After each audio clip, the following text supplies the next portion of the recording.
धन्यवाद सभापति महोदय। मैं इंफ्रास्ट्रक्चर के बारे में कुछ बताना चाहता हूँ। इस बजट में का समर्थन करते हुए आजादी के बाद भारत में मोदी जी की पहली सी सरकार ने जिस देश के विकास के लिए इंफ्रास्ट्रक्चर को प्राथमिकता दी है। किसी भी गांव, शहर, प्रदेश के विकास के लिए महत्वपूर्ण होता है उसका इंफ्रास्ट्रक्चर बेहतर हो।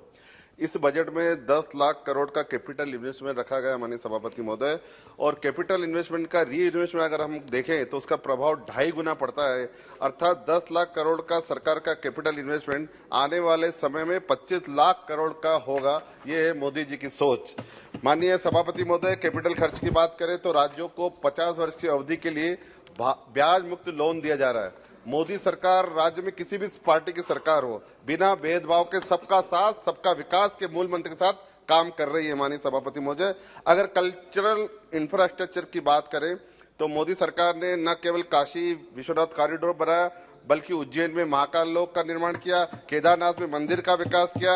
यही नहीं, भारत के कण कण में बसने वाले भगवान राम के विशाल मंदिर राम जन्मभूमि का भी निर्माण कार्य प्रारंभ किया गया है।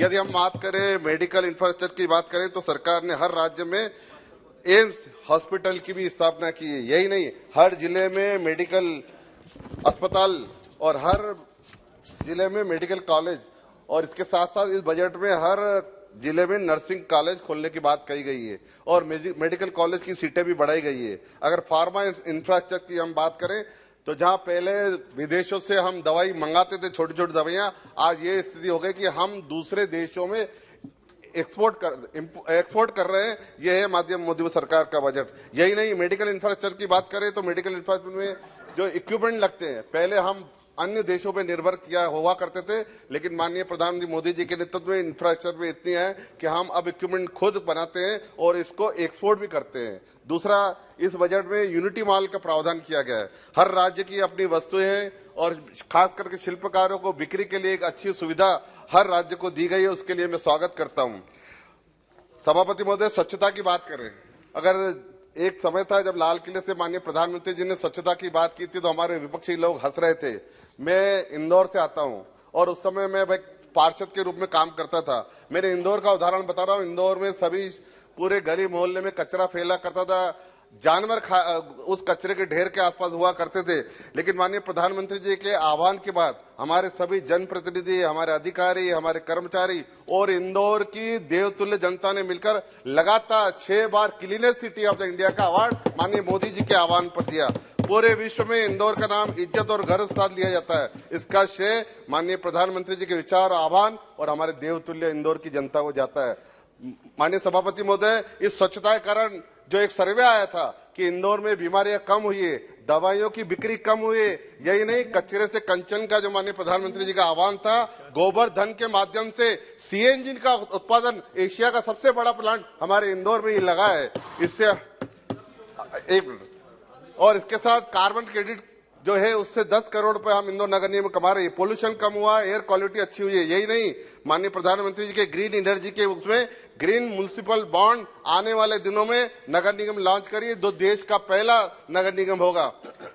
अगर हम रेलवे की बात करें तो रेलवे में मध्य प्रदेश को भरपूर राशि मिली है और हमारे इंदौर को 1800 करोड़ रुपए मिले, नए रेलवे स्टेशन के लिए भी मिले, रीडेवलपमेंट के लिए। मैं माननीय रेल मंत्री जी से निवेदन करूंगा कि इंदौर से वंदे भारत एक्सप्रेस और अन्य ट्रेनों की जो मांग की गई है उसको शीघ्र पूरा करें। यही नहीं, अगर हम सड़क इंफ्रास्ट्रक्चर की बात करें तो मध्य प्रदेश में इसमें भरपूर राशि मिली गई है और हमारे इंदौर में 5500 करोड़ के काम चल रहे हैं। फिर भी मैं माननीय रेल सड़क मंत्री से ये निवेदन करूंगा कि हमारे इंदौर में पश्चिम बाईपास और आउटर रिंग रोड होना चाहिए और केबल कार भी होनी चाहिए।